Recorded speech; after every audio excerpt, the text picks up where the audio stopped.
जय श्री कृष्ण, राधे राधे। आप सभी भक्तों का आपके अपने YouTube चैनल श्री कृष्ण दीवानी में हार्दिक स्वागत है। आज हम सुन रहे हैं कार्तिक मास महात्म्य के अध्याय 25 और 26 की कथा। पिछले अध्याय में हमने भगवान वामन का अदिति के गर्भ से अवतार होने की कथा सुनी थी। अब आज उससे आगे की कथा सुनेंगे। सूत जी बोले कि हे मुनियों, जिस भगवान के स्मरण मात्र से ही सारे कष्टों का निवारण हो जाता है, उनका ध्यान करने वाले भक्तों को भला कौन कष्ट दे सकता है। हे मुनियों, जब 1000 वर्ष तक देवों की माता अदिति ने कठोर तपस्या की, तब भगवान उसकी इस तपस्या से प्रसन्न होकर उसके सामने प्रकट हुए और उससे बोले कि हे देव माता, मैं तुम्हारे इस कठिन तप से अत्यंत प्रसन्न हूँ, तुम वर मांगो। तब देवी अदिति ने भगवान से हाथ जोड़कर भगवान की स्तुति की।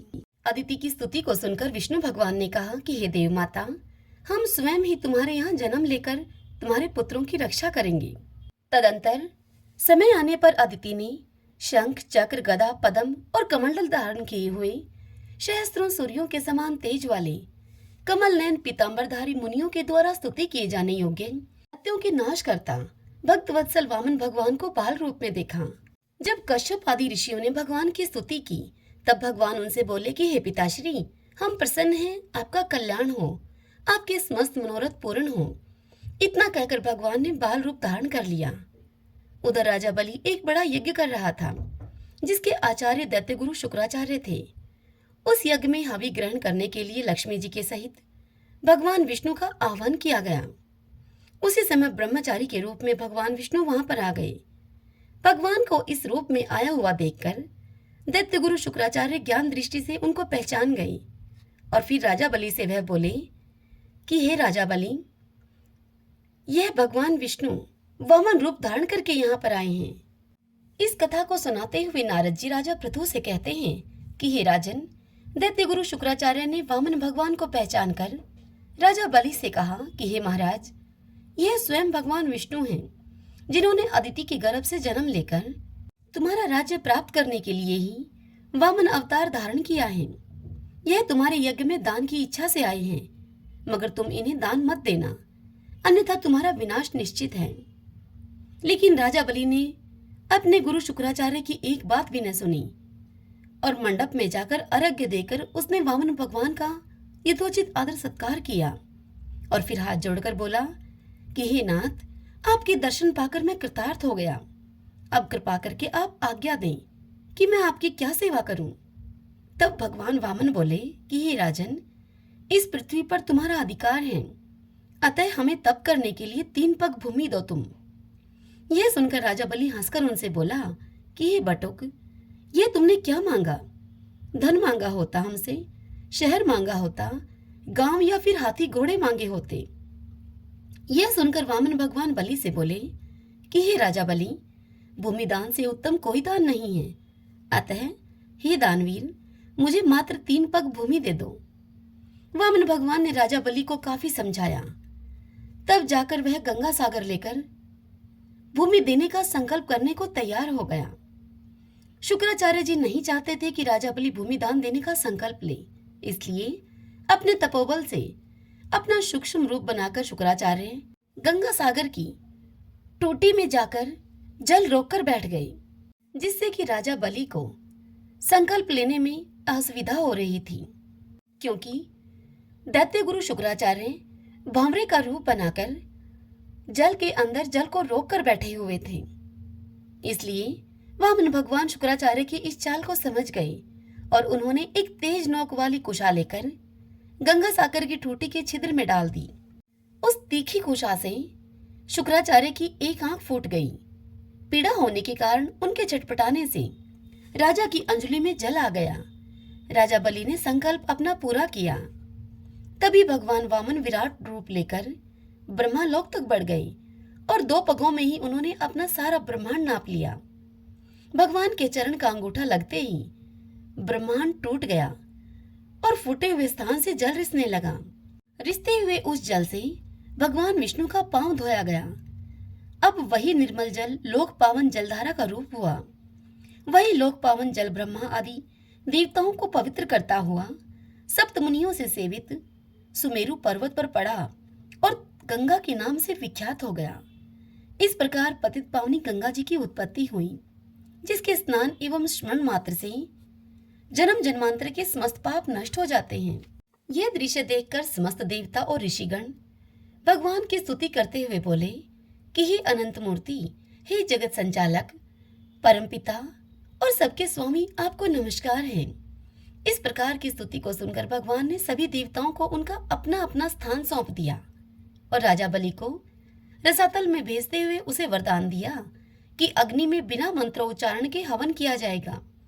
वह तथा कुपात्र को अपवित्रता से दिए गए दान का फल तुम्हें प्राप्त होगा। इस प्रकार भगवान ने देवताओं को स्वर्ग एवं बलि एवं अन्य देवताओं को पाताल लोक भेज दिया। ऐसा करके भगवान पुनः वामन रूप हो गए। उसके बाद वे तप करने चले गए। हे राजा प्रथु, यह गंगा स्वर्ग गंगा के नाम से विख्यात हुई। आकाश गंगा के जन्म का यह पावन प्रसंग जो कोई भी मनुष्य श्रद्धा से सुनेगा, हे राजन, वह मोक्ष का अधिकारी होगा। श्रीमन नारायण नारायण हरि हरि, भजमन नारायण नारायण हरि हरि। ऋषियों ने सूत जी से पूछा कि हे भगवान, अब आप हमें भगवान के श्री चरणों से उत्पन्न गंगा जी की महिमा बतलाइए। तब श्री सूत जी बोले कि हे ऋषियों, एक बार राजा पृथु ने देव ऋषि नारद जी से यही प्रश्न किया था। तब देव ऋषि नारद जी ने राजा पृथु को जो कुछ बताया वही मैं तुमसे कहता हूँ। सूत जी आगे मुनियों से बोले कि हे मुनियों, अब मैं तुम्हें गंगा जल की महिमा कहता हूँ, तुम ध्यानपूर्वक सुनो। भागीरथ के कुल में शौरदास नामक राजा का मित्रसेन नामक एक पुत्र था, जो गुरु वशिष्ठ के श्राप से राक्षस हो गया था। परंतु गंगा जल के प्रभाव से वह भी भगवान के परम पद को प्राप्त हुआ। यह सुनकर सूत जी से ऋषियों ने पूछा कि हे सूत जी, कृपा करके पहले यह बताइए कि मित्र से राक्षस कैसे बना। तब ऋषियों की जिज्ञासा को शांत करते हुए सूत जी उनसे बोले कि हे ऋषियों, एक समय धर्मशील राजा मित्रशय अपने कुछ साथियों के सहित शिकार खेलने के लिए वन में गया। वहां उसने अनेक मृगों का शिकार किया। फिर थकान होने पर नदी के तट पर वह आ गया। रात भर वह नदी के तट पर ही रहा और प्रातःकाल होते ही वह पुनः शिकार की खोज में चल दिया। कुछ दूर जाने पर उसने एक कंदरा में एक बाघ और एक बाघिन को देखा। वह सहवास कर रहे थे। तब उस राजा मित्रशह ने बिना कुछ सोचे समझे ही तत्काल ही उन पर धनुष बाण चढ़ाकर छोड़ दिया। बाण बाघिन को लगा और उसने तत्काल ही अपने प्राण छोड़ दिए। यह देखकर बाघ अत्यधिक क्रोधित हो उठा और राक्षस का रूप धारण करके उससे बोला कि हे राजन, तुमने मेरे साथ घोर अन्याय किया है, मैं तुमसे इसका बदला लूंगा। ऐसा कहकर वह बाघ, वह राक्षस दुखी मन से वहां से चला गया। कुछ वर्षों के बाद राजा मित्रशह ने अश्वमेध यज्ञ किया, जिसमें अनेक ऋषि मुनि आमंत्रित किए गए। गुरु वशिष्ठ ने ब्रह्मा विष्णु आदि देवताओं को हवि देकर यज्ञ को संपूर्ण किया। उसके बाद स्नान करने के लिए नदी के तट पर चले गए। वशिष्ठ जी के यज्ञ मंडप से जाते ही वह राक्षस, वह बाघ जिसकी स्त्री बाघिन को राजा ने वन में मारा था, बदले की भावना से वह राक्षस यज्ञ स्थल में आ पहुंचा। अपना बदला लेने के लिए उसने गुरु वशिष्ठ का रूप धारण कर लिया। राजा मित्रशह से कहा कि हे राजन, आज हम मानव मांस खाएंगे, हमारे भोजन में मांस भी हो। ऐसा कहकर वह राक्षस गुरु वशिष्ठ जी का रूप बनाकर वहां से चल दिया। राजा को गुरु वशिष्ठ की आज्ञा सुनकर बड़ा ही आश्चर्य हुआ, किंतु राजा बोला कुछ नहीं और रसोइये को बुलाकर राजा ने गुरु वशिष्ठ का भेष बनाकर आए हुए उस राक्षस की आज्ञा के अनुसार भोजन बनाने का आदेश दे दिया। उधर राक्षस ने राजा के रसोइये को अपनी माया से वहां से हटाकर उसका रूप धारण करके मनुष्य का मांस पकाकर रख दिया। जब वास्तविक गुरु वशिष्ठ जी स्नान करके वापस आए, तब राजा ने स्वर्ण थाल में सजा हुआ मांस मिश्रित भोजन उनके सामने रख दिया। गुरु वशिष्ठ ने अपनी ज्ञान दृष्टि से यह जान लिया कि उनके समक्ष परोसे गए भोजन में मानव का मांस है। यह देखकर वे क्रोधित हो उठे और बोले कि हे राजन, तुमने हमें मानव मांस मिश्रित राक्षसों के खाने योग्य भोजन दिया है, इसलिए मैं तुम्हें श्राप देता हूँ कि तुम राक्षस हो जाओ। वशिष्ठ जी का ऐसा श्राप सुनकर राजा ने आश्चर्यचकित होकर उनसे कहा कि हे गुरुदेव, आपकी आज्ञा से ही ऐसा भोजन बनवाया गया है, फिर इतना क्रोध क्यों करते हैं? राजा की इस बात को सुनकर गुरु वशिष्ठ जी चौंक गए और उन्होंने तुरंत ही वास्तविक स्थिति का पता लगाया। तब राजा भी क्रोध में आ गया और अंजलि में जल लेकर उनसे बोला कि आपने मुझ निरपराध को श्राप दिया है, अतः मैं भी आपको श्राप दूंगा। तभी रानी दमयंती वहां पर आ गई और राजा से बोली कि हे राजन, ये आप क्या करते हैं? आप तो क्षत्रिय हैं, आपका गुरु पर रोष करना उचित नहीं है। ऐसा करने वाला वन में जाकर ब्रह्मा राक्षस बनता है। इसलिए हे राजन, आप क्रोध का त्याग करें और जो आपके भाग्य में बंधा है, आपके भाग्य में जो लिखा है, उसे आप भोगे। रानी की इन बातों को सुनकर राजा ने क्रोध को त्याग दिया और विचार करने लगा कि अब क्या किया जाए। और फिर अंजलि में श्राप देने के लिए जल को उसने अपने पैरों पर डाला। जो ही उसने अपने पैरों पर जल डाला, उसके पैर काले पड़ गए, जिसके कारण उस राजा मित्रशय का नाम कलमाशपाद पड़ गया। इसी नाम से वह राक्षस के रूप में अब विख्यात हुआ। निरपराध राजा गुरु के चरणों पर गिर पड़ा और बार बार क्षमा मांगते हुए वह अपनी मुक्ति का उपाय उनसे पूछने लगा।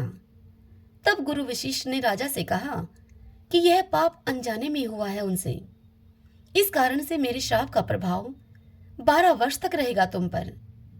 इसके बाद तुम अपने वास्तविक रूप को प्राप्त कर लोगे और अनेक वर्षों तक राज्य सुख का भोग करने के पश्चात गंगा जल के प्रभाव से मुक्ति प्राप्त करोगे तथा भगवान विष्णु की सेवा करते हुए अनंत काल तक विष्णु लोक का तुम सुख भोगोगे।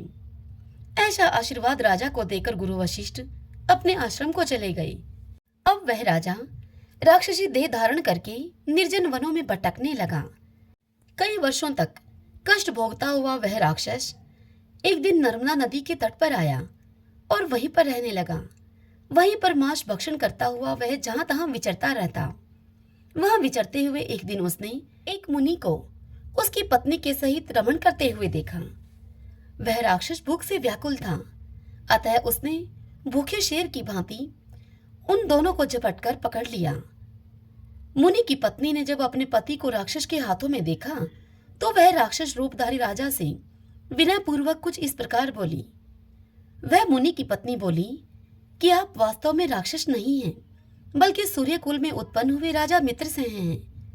मेरा पुत्र अभी बहुत छोटा है, अतः बिना पति के इस वन में मैं कैसे निर्वाह करूंगी, इसलिए आप मेरे पति के प्राण दान दें।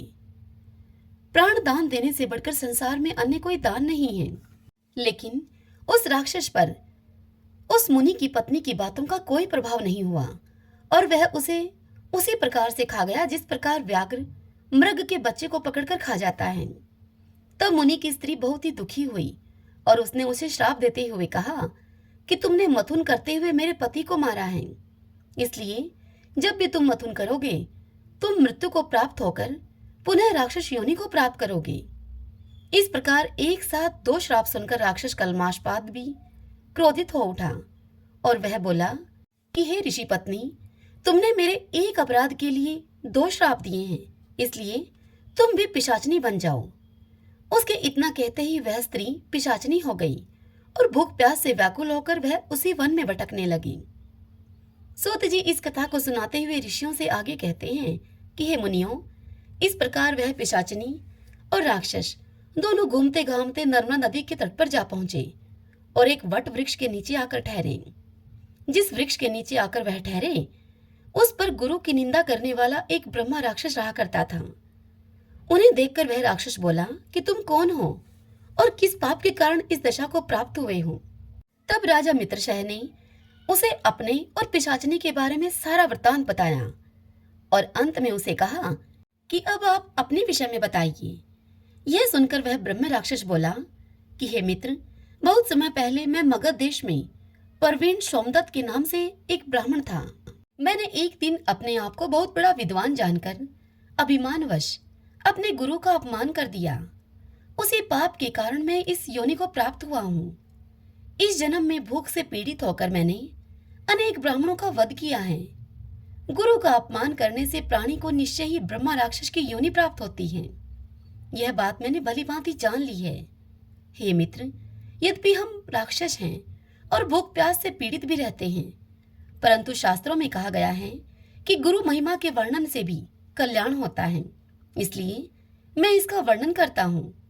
सब गुरु बराबर हैं और शास्त्रों में इस संबंध में कहा गया है कि वेद तथा मंत्रों का उपदेश करने वाला, धर्म शास्त्रों एवं पुराणों की व्याख्या करने वाला तथा उपदेशक ये विशेष गुरु माने गए हैं। इनमें से भी प्रमुख वह है जो देव पूजन कराए, देव पूजा का फल बताए या कोई गुप्त मंत्र का उपदेश दे।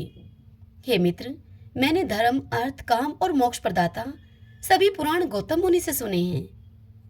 इतनी कथा सुनाकर सूत जी आगे बोले कि हे मुनियों, इस प्रकार अपनी कथा का वर्णन करते हुए ब्रह्म राक्षस ने राक्षस कल्माशपाद से कहा कि एक समय मैं भगवान शिव का पूजन कर रहा था कि उसी समय महर्षि गौतम जी वहां पर आ पहुंचे और मैं पूजा में ही लगा रहा। मैंने अभिमानवश खड़े होकर उनको प्रणाम भी नहीं किया। तब शिव जी ने गुरु का अपमान करने के कारण मुझे ब्रह्म राक्षस बना दिया। इतनी कथा सुनाकर सूत जी ने आगे कहा कि हे ऋषियों, इस प्रकार गुरु की महिमा का वर्णन करने और सुनने से उन तीनों के पाप नष्ट हो गए। तभी उन्होंने वहां कुछ ही दूरी पर गर्ग मुनि को उसी दिशा में आते हुए देखा तो पिशाचनी तथा दोनों राक्षस दूर से ही कहने लगे कि हे महात्मन, आपको नमस्कार है।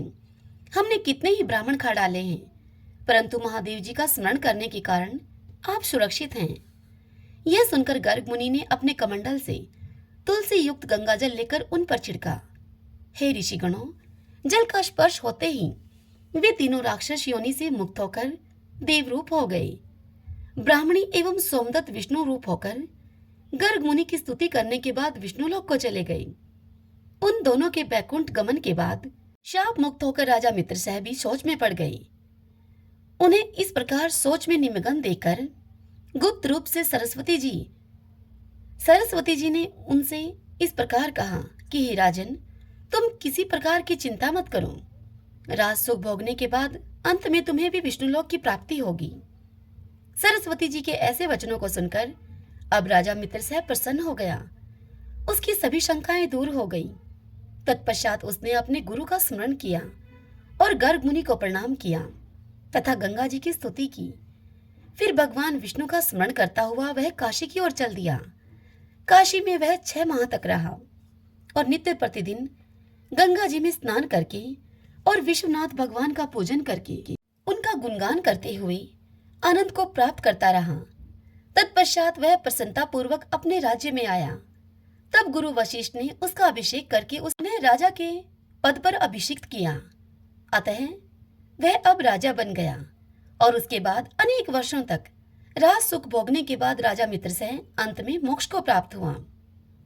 कथा की समाप्ति करते हुए सूत जी ने ऋषियों से कहा कि हे ऋषियों, इसमें कोई आश्चर्य की बात नहीं है। भगवान का गुणगान एवं काशी में प्रवास करने से मनुष्य को निश्चय ही मोक्ष की प्राप्ति होती है। तो गंगा जी में स्नान करने से तो कोटि कोटि जन्मों के पाप भी नष्ट हो जाते हैं। श्रीमन नारायण नारायण हरि हरि, भजमन नारायण नारायण हरि हरि। आइए भक्तजनों, अब हम कार्तिक मास में सुनी जाने वाली 2 कथाएं, तुलसी जी की कथा और दूसरी है राम कथा, उनका श्रवण करते हैं। सभी बोलिए तुलसी मात की जय। कार्तिक के महीने में सभी औरतें तुलसी माता को सींचने के लिए जाती थीं। सभी औरतें तो तुलसी माता को सींचकर अपने घर वापस आ जाती, परंतु एक बुढ़िया माई वहां आती, तुलसी माता को सींचती, उनकी पूजा करती और फिर तुलसी माता से रोज एक ही बात कहती, तुलसी माता सबकी दाता, मैं तेरा बिरवा सींचती हूँ, मुझे बहू दे, पीले रंग की धोती दे, मीठा मीठा ग्रास दे, बैकुंठ में वास दे, चटक की चाल दे, अच्छी मौत दे, चंदन का काठ दे, अच्छा राज दे, दाल भात खाने को दे और 11 का दिन दे, श्री कृष्ण जी का कांधा दे। तब तुलसी माता यह सुनकर अब सूखने लगी। तब भगवान श्री कृष्ण ने तुलसी जी से पूछा कि हे तुलसी, तुम क्यों सूख रही हो? इतनी औरतें तो आती हैं, तुमको जिमाती हैं, तुमको नहलाती हैं, तुमको भोग लगाती हैं, तुम फिर भी सूख रही हो। तब तुलसी माता ने भगवान श्री कृष्ण से कहा कि हे श्री कृष्ण, आप मेरे मन की मत पूछो। तब भगवान ने कहा कि अगर यह बात मैं नहीं पूछूंगा तो कौन पूछेगा। तब तुलसी माता ने श्री कृष्ण जी से बताया कि एक बुढ़िया माई रोज आती है और मुझसे वह एक बात कहकर जाती है। मैं उसकी हर बात को पूरी कर दूंगी, लेकिन वह श्री कृष्ण जी का कांधा मांगती है। उसकी यह बात मैं कैसे पूरी करूंगी। तब श्री कृष्ण भगवान तुलसी जी से बोले कि तुम उस बुढ़िया माई से कह देना, जब वह मरेगी तो मैं उसे जाकर अपने आप कंधा दे आऊंगा। अब समय बीतता चला गया और कुछ समय के बाद वह बुढ़िया माई मर गई।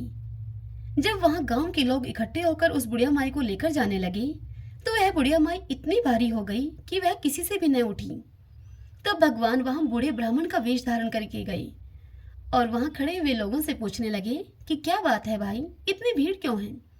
तब वहां खड़े हुए लोग कहने लगे कि एक बुढ़िया माई थी जो मर गई है। यह इतनी पूजा पाठ किया करती थी, पाप नष्ट होने की माला भी फेरती थी, लेकिन इस समय यह इतनी भारी हो गई है।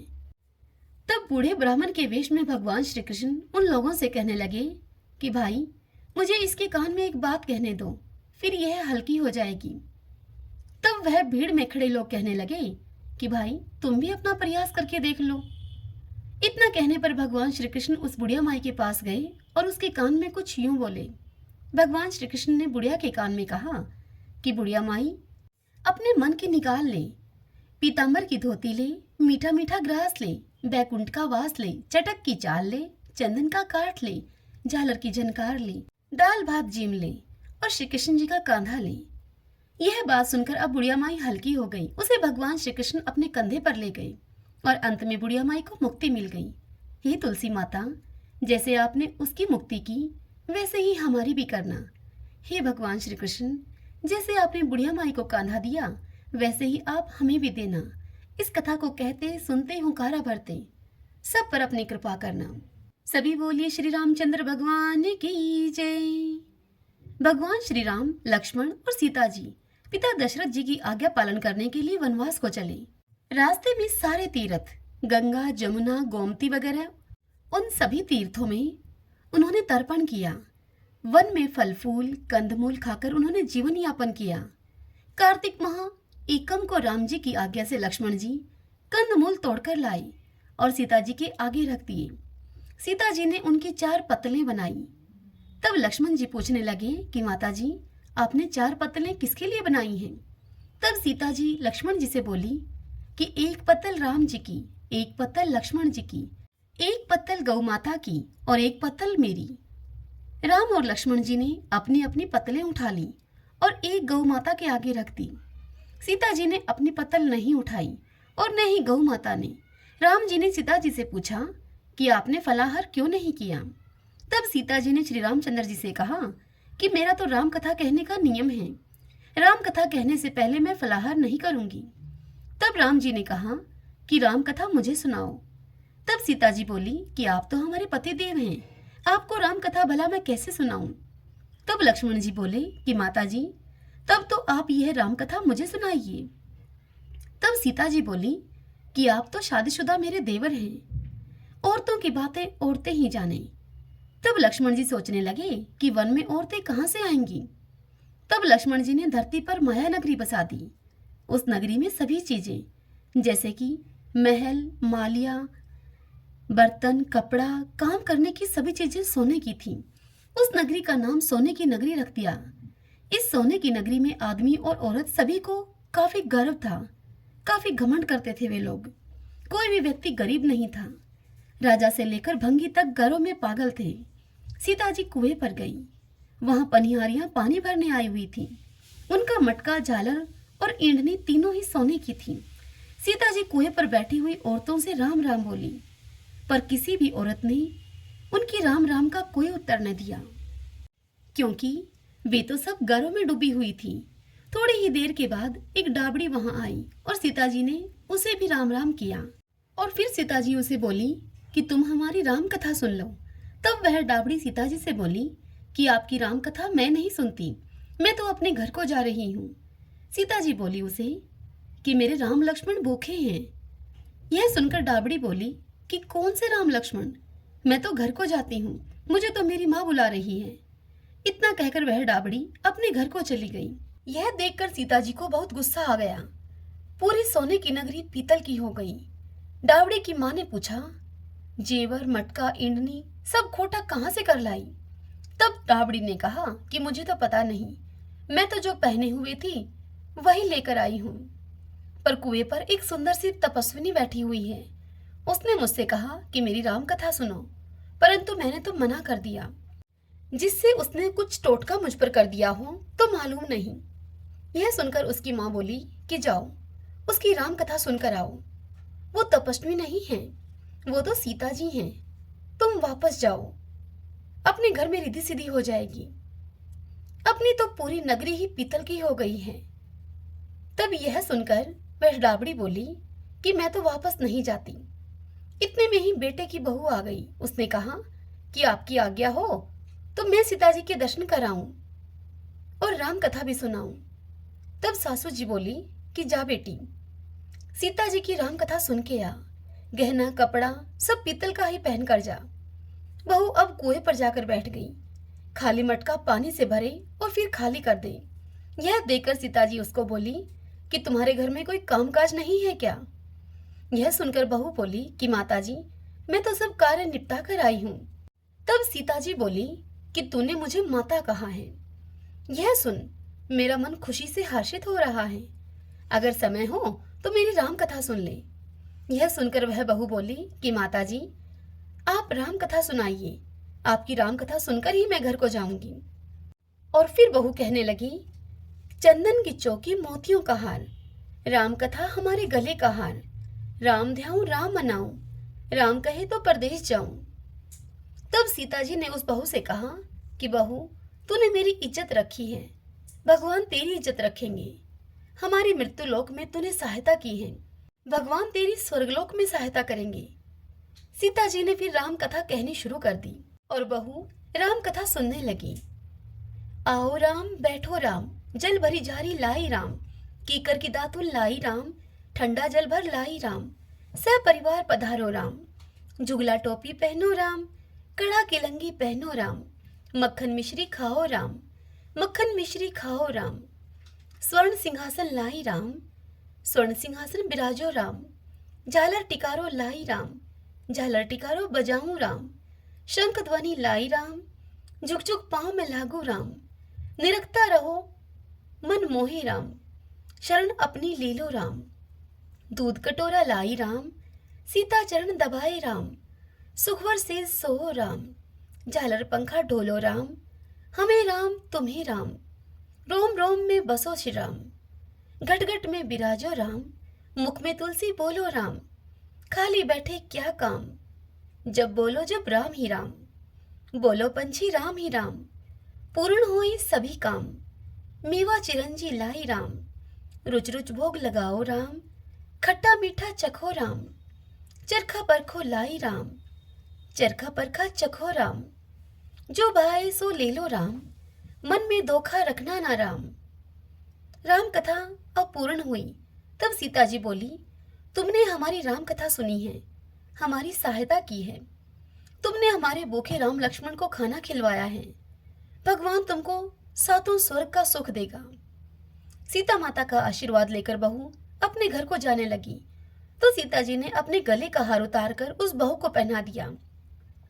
अब वह बहू अपने घर जाकर सासू जी से बोली, सासू जी, मेरा मटका सिर से उतारो।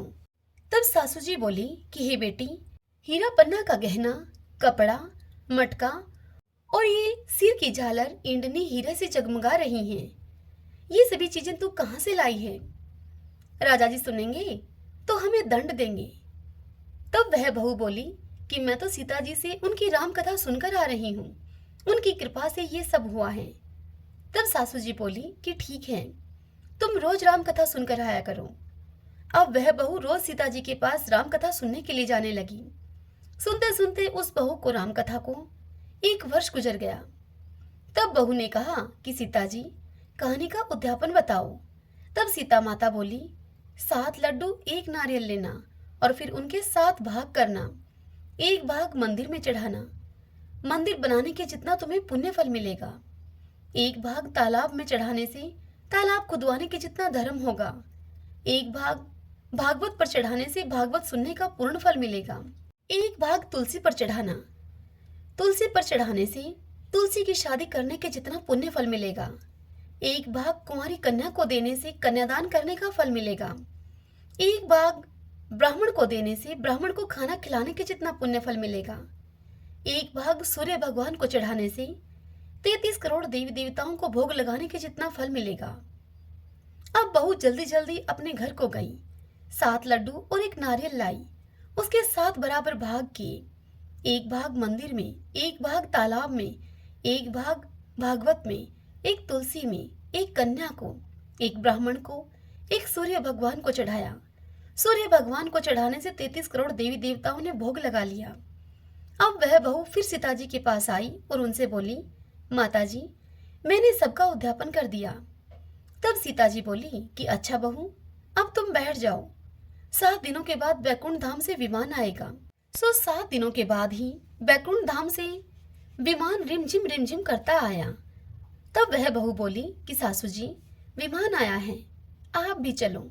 तब उसकी सासू जी बोली कि बहू, मैं अकेली कैसे जाऊं, अपने ससुर जी को भी ले चलो, अपने माता पिता को भी साथ में ले लो, भाई बंधु कुटुंब कबीले को भी ले लो, अड़ोसी पड़ोसी को भी साथ में ले लो।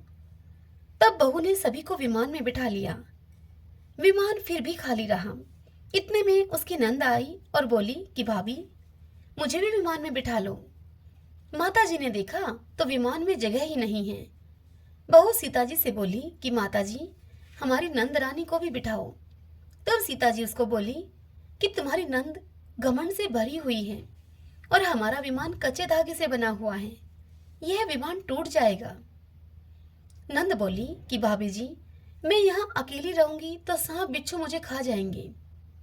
तब उसकी भाभी बोली कि अपनी करनी आप ही भोगो, हम अपनी करनी से सीता माता के साथ जा रहे हैं। इतने में ही बहू अपने पति के साथ विमान में विराजमान